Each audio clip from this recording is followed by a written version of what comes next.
അനുഗ്രഹിക്കപ്പെട്ട നല്ല സമയത്തിനായി ഞാൻ ദൈവത്തെ സ്തുതിക്കുന്നു, സ്തോത്രം ചെയ്യുന്നു.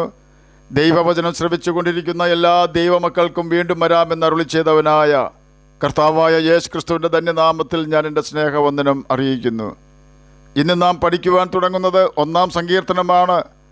ദൈവാനുഗ്രഹം പ്രാപിക്കുവാനുള്ള വഴി പറഞ്ഞു തരുന്ന സങ്കീർത്തനമാണ് 1-ാം സങ്കീർത്തനം. ദൈവവചനത്തോടുള്ള അനുസരണ മനോഭാവമാണ് നമ്മെ ദൈവഭയമുള്ളവരും അനുഗ്രഹിക്കപ്പെട്ടവരും ആക്കി തീർക്കുന്നത്. സാത്താൻ അഥവാ ദുഷ്ടൻ ആലോചന പറഞ്ഞു തരുവാൻ സമർത്ഥനാണെന്ന് നമുക്കറിയാം. ഏദൻ തോട്ടത്തിൽ നാം അത് കണ്ടതുമാണ്. ദൈവം പറഞ്ഞു, തോട്ടത്തിലെ സകല വൃക്ഷങ്ങളുടെയും ഫലങ്ങൾ നിനക്ക് ഇഷ്ടം പോലെ തിന്നാം. എന്നാൽ തോട്ടത്തിൻ്റെ നടുവിൽ നിൽക്കുന്ന നന്മതിന്മകളെക്കുറിച്ച് അറിവ് തരുന്ന വൃക്ഷഫലം നീ തിന്നരുത്, തിന്നുന്ന നാളിൽ നീ മരിക്കും. ജീവവൃക്ഷഫലം തിന്നരുതെന്ന് ദൈവം കൽപ്പിച്ചിരുന്നില്ല. ജീവവൃക്ഷഫലവും തിന്നാം എന്നാണ് തോട്ടത്തിലെ സകല വൃക്ഷഫലവും നിനക്ക് തിന്നാം എന്ന വാക്കുകൾ കൊണ്ട് ദൈവം അർത്ഥമാക്കിയത്. യഹോവയുടെ ആലോചനയായിരുന്നു അത്. എന്നാൽ സർപ്പം ഹവ്വായോട് പറഞ്ഞത്, തോട്ടത്തിൻ്റെ നടുവിൽ നിൽക്കുന്ന നന്മതിന്മകളെക്കുറിച്ച് അറിവ് തരുന്ന വൃക്ഷഫലം തിന്നാൽ നീ മരിക്കുകയില്ല, നിന്റെ കണ്ണു തുറക്കും, നീ ദൈവത്തെ പോലെ ആകും എന്നാണ്. സാത്താൻ്റെ അഥവാ ദുഷ്ടൻ്റെ ആലോചനയായിരുന്നു അത്. നാം ആണെങ്കിൽ ഏത് തിരഞ്ഞെടുക്കും? ദൈവത്തിൻ്റെ കൽപ്പനകൾ നാം അനുസരിക്കാതെ ദൈവത്തോട് മത്സരിക്കുവാനുള്ള സാഹചര്യങ്ങൾ നമ്മുടെ ജീവിതത്തിൽ ഉണ്ടാക്കുവാൻ നിരന്തരം നമ്മെ പിന്തുടരുന്നവനാണ് സാത്താൻ. ദൈവകൽപ്പനകൾ അഥവാ ദൈവിക ആലോചന നാം കേട്ടനുസരിച്ചാൽ തുടക്കത്തിൽ അല്പം പ്രയാസങ്ങൾ നമുക്കുണ്ടായേക്കാമെങ്കിലും പിന്നത്തേതിൽ അത് നമുക്ക് അനുഗ്രഹമായി തീർന്നുവെന്ന് നാം മനസ്സിലാക്കും. സർപ്പം പറഞ്ഞു, നന്മതിന്മകളെക്കുറിച്ച് അറിവ് തരുന്ന വൃക്ഷഫലം നീ തിന്നാൽ നീ ദൈവത്തെ പോലെ ആകുമെന്ന് ദൈവം അറിയുന്നുവെന്ന് നാം വിശ്വസിക്കുവാൻ ഇടവരുത്തുന്ന ബോഷ്കാണ് സാത്താൻ ഉപയോഗിക്കുന്നത്. സത്യത്തിൽ ആദാമും ഹവ്വായും വെട്ടിത്തിളങ്ങുന്ന ദൈവ തേജസ്സോടെ ദൈവത്തെപ്പോലെ തന്നെ മഹത്വപൂർണമായ തേജസ്സിൻ്റെ ശരീരത്തോടെയായിരുന്നു സർപ്പത്തിൻ്റെ മുമ്പിൽ ആയിരുന്നത്. തൻ്റെ മഹത്വം മനസ്സിലാക്കുന്നതിൽ ഹവ്വ പരാജയപ്പെട്ടു. സർപ്പം പറഞ്ഞത് സർപ്പത്തെപ്പോലെയാകും എന്നാണ്. അത് തിരിച്ചറിയുന്നതിലും ഹവ്വ പരാജയപ്പെട്ടു. സർപ്പം ചിന്തിക്കുന്നത് താൻ ദൈവമാകുന്നു എന്നാണ്.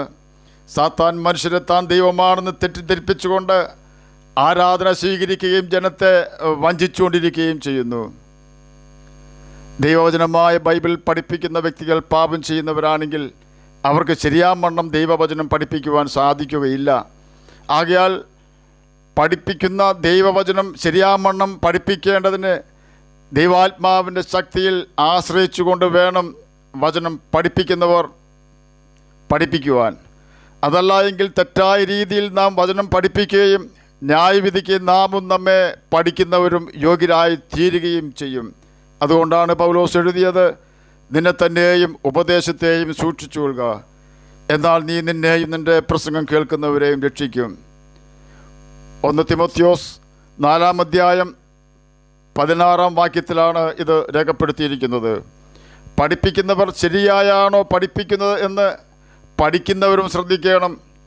പഠിക്കുന്ന കാര്യങ്ങൾ ബൈബിൾ അംഗീകരിക്കുന്നുണ്ടോ എന്ന് ബെരോവയിലെ വിശ്വാസികളെപ്പോലെ നാം ബൈബിൾ പരിശോധിക്കണം. ചെറിയൊരു തെറ്റ് പഠിപ്പിക്കുന്നവർ ചെയ്താൽ ഹവയ്ക്ക് പറ്റിയ അബദ്ധമാണ് നമുക്കും സംഭവിക്കുക എന്ന് ഓർക്കണം. നമുക്ക് സംഭവിക്കുന്ന തെറ്റിന് നമ്മെ ദൈവവചനം പഠിപ്പിക്കുന്ന വ്യക്തികൾ ഉത്തരവാദികളാകുമെങ്കിലും നാമും അവരും ഒരുപോലെ നിത്യനരകത്തിന് യോഗ്യരായി തീരും. നമ്മെ ബൈബിൾ പഠിപ്പിക്കുന്നവർ ദൈവവചനം അനുസരിക്കുന്നവരാണോ എന്ന് നാം നിരീക്ഷിക്കണം. അപ്രകാരം നിരീക്ഷിക്കുവാനുള്ള കഴിവ് നമുക്കുണ്ടാകണമെങ്കിൽ നിശ്ചയമായും ബൈബിളിലെ കൽപ്പനകൾ ബൈബിൾ വായിച്ച് കണ്ടെത്തുകയും ആ കൽപ്പനകൾ ചോദ്യം ചെയ്യാതെ നാം അനുസരിക്കുകയും വേണം. എന്നാൽ യോഹന്നാൻ എഴുതിയ സുവിശേഷം 14-ാം അധ്യായം 15, 16, 21, 23 വാക്യങ്ങളിൽ രേഖപ്പെടുത്തിയിരിക്കുന്നത് പോലെ പരിശുദ്ധാത്മാവ് നമ്മുടെ ഹൃദയത്തിൽ വന്ന് വസിക്കുകയും ദൈവാത്മാവ് നമ്മെ സകല സത്യത്തിലും വഴി നടത്തുകയും ചെയ്യും.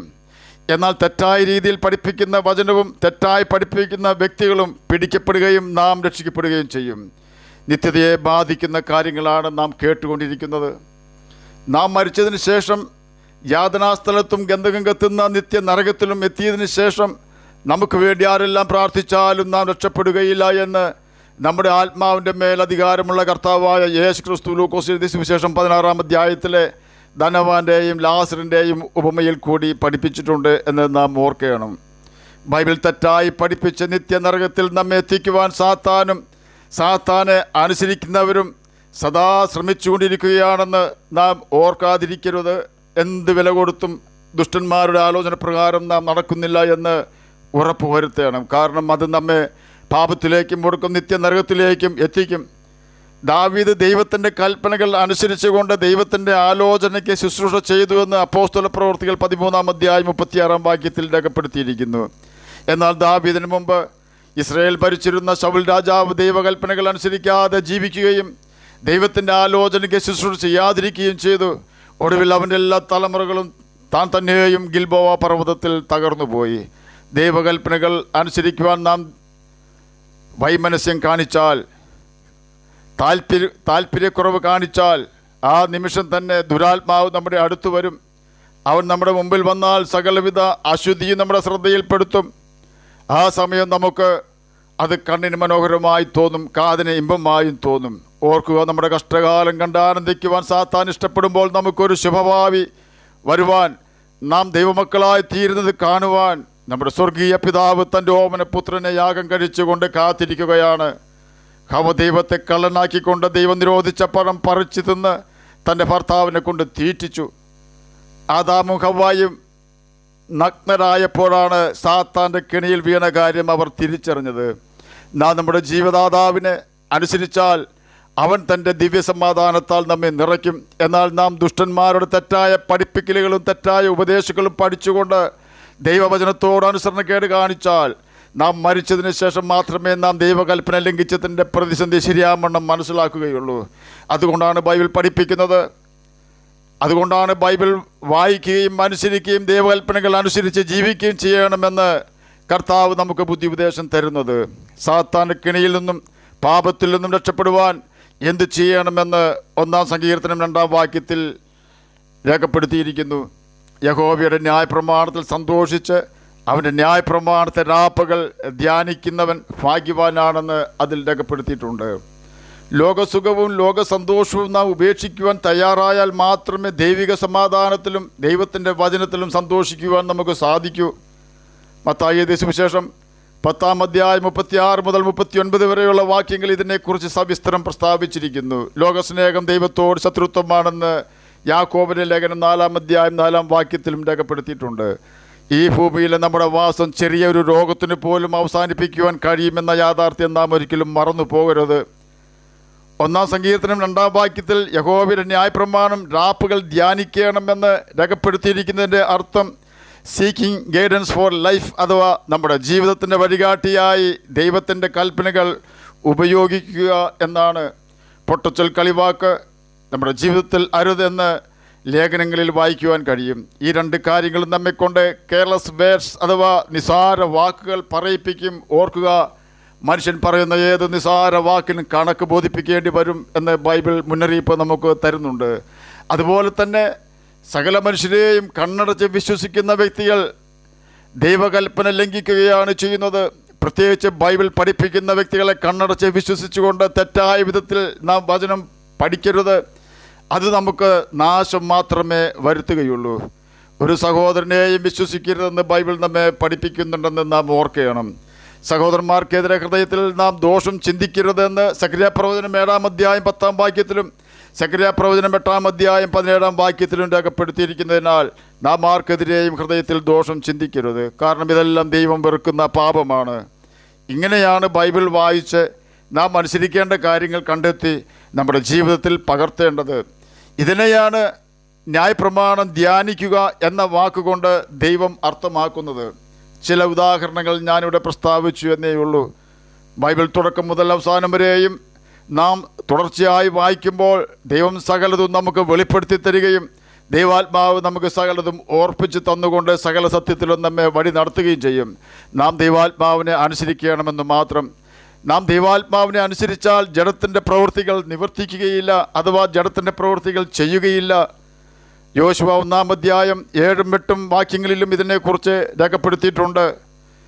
ചെല്ലുന്ന സ്ഥലങ്ങളിലെല്ലാം നീ ശുഭമായിരിക്കേണ്ടതിന് ന്യായപ്രമാണം വിട്ട് ഇടത്തോട്ടോ വലത്തോട്ടോ മാറരുത് എന്നാണ് ഈ വാക്യങ്ങളിൽ രേഖപ്പെടുത്തിയിരിക്കുന്നത്. ദൈവകൽപ്പനകൾ അനുസരിക്കുന്ന വ്യക്തികൾക്കുള്ള വാഗ്ദാനമാണ്. ദൈവകൽപ്പനകൾ അനുസരിക്കുന്ന വ്യക്തികൾക്കുള്ള വാഗ്ദാനം മത്തായി സുവിശേഷം 7-ാം അധ്യായം 24-ാം വാക്യത്തിൽ നമുക്ക് വായിക്കുവാൻ കഴിയും. അവിടെ യേശു പ്രസ്താവിക്കുകയാണ്, എൻ്റെ കൽപ്പനകൾ കേട്ടനുസരിക്കുന്നവരൊക്കെയും പാറമേൽ വീട് പണിത ബുദ്ധിയുള്ള മനുഷ്യനോട് തുല്യനാണെന്ന്.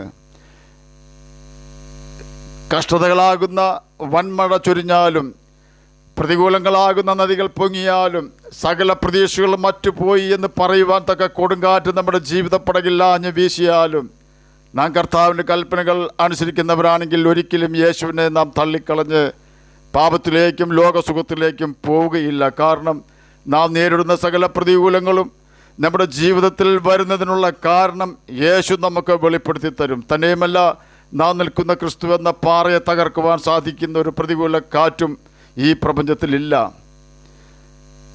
വെള്ളം എത്ര ഉയർന്നാലും വള്ളം അതിൻ്റെ മുകളിലായിരിക്കും എന്ന യാഥാർത്ഥ്യം നാം മറന്നു പോകരുത്. തിരമാലകൾ ഉയർന്നു പൊങ്ങിയാലും നാം അതിൻ്റെ മുകളിലായിരിക്കും. കാരണം നാം തകർന്നു പോകുവാൻ കാറ്റിന്മേലും കടലിന്മേലും വെള്ളത്തിന്മേലും അധികാരമുള്ള കർത്താവ് സമ്മതിക്കുകയില്ല. നാം ദുഷ്ടന്മാരുടെ ആലോചന കേൾക്കുവാൻ തയ്യാറാകാതെ ദൈവത്തിൻ്റെ ന്യായപ്രമാണത്തിൽ സന്തോഷിച്ച് അവൻ്റെ ന്യായപ്രമാണം അനുസരിച്ച് ദൈവത്തിൻ്റെ ആലോചന പ്രകാരം ജീവിച്ചാൽ ഈ ഭൂമിയിൽ സമാധാനത്തോടും സന്തോഷത്തോടും ജീവിക്കുവാനും മരണശേഷം നിത്യജീവൻ അവകാശികളായി തീരുവാനും ദൈവം സംഗതി വരുത്തും. നമ്മുടെ മുഖം മാടുവാൻ ദൈവം ഒരിക്കലും സമ്മതിക്കുകയില്ല. ആകയാൽ ദൈവകൽപ്പനകൾ അനുസരിച്ചുകൊണ്ട് ദൈവമക്കളായി ജീവിക്കുവാനും നിത്യജീവൻ അവകാശികളായി തീരുവാനും നമുക്ക് ഉത്സാഹിക്കാം. കർത്താവ് അതിനെ നമ്മെ സഹായിക്കട്ടെ എന്ന് പ്രാർത്ഥിച്ചുകൊണ്ട് ഞാൻ എൻ്റെ വാക്കുകളിൽ നിന്ന് വിരമിക്കുന്നു. നമുക്ക് പ്രാർത്ഥിക്കാം. ഞങ്ങളെ സ്നേഹിക്കുന്ന സ്വർഗീയ പിതാവേ, നല്ല വചനത്തിനായി അങ്ങേ സ്തുതിക്കുന്നു, സ്തോത്രം ചെയ്യുന്നു. എന്നെ കേൾക്കുന്ന ഏതെങ്കിലും പ്രിയപ്പെട്ടവർ സ്വസ്ഥതയില്ലാതെ പ്രയാസപ്പെടുന്നെങ്കിൽ അങ്ങ് അവർക്ക് സ്വസ്ഥത കൊടുക്കണമേ. രോഗത്താൽ ഭാരപ്പെടുന്നവർക്ക് രോഗസൗഖ്യം കൊടുക്കണമേ. സമാധാനമില്ലാത്തവർക്ക് സമാധാനം കൊടുക്കണമെന്നൊരിക്കൽ കൂടി പ്രാർത്ഥിക്കുന്നു. ജോലിയില്ലാത്തവർക്ക് ജോലി കൊടുക്കണമേ. പ്രാർത്ഥന കേട്ടതിനായി സ്തോത്രം. യേശുവിൻ്റെ നാമത്തിൽ തന്നെ ആമേൻ. കർത്താവ് എല്ലാവരെയും അനുഗ്രഹിക്കട്ടെ. സ്തോത്രം.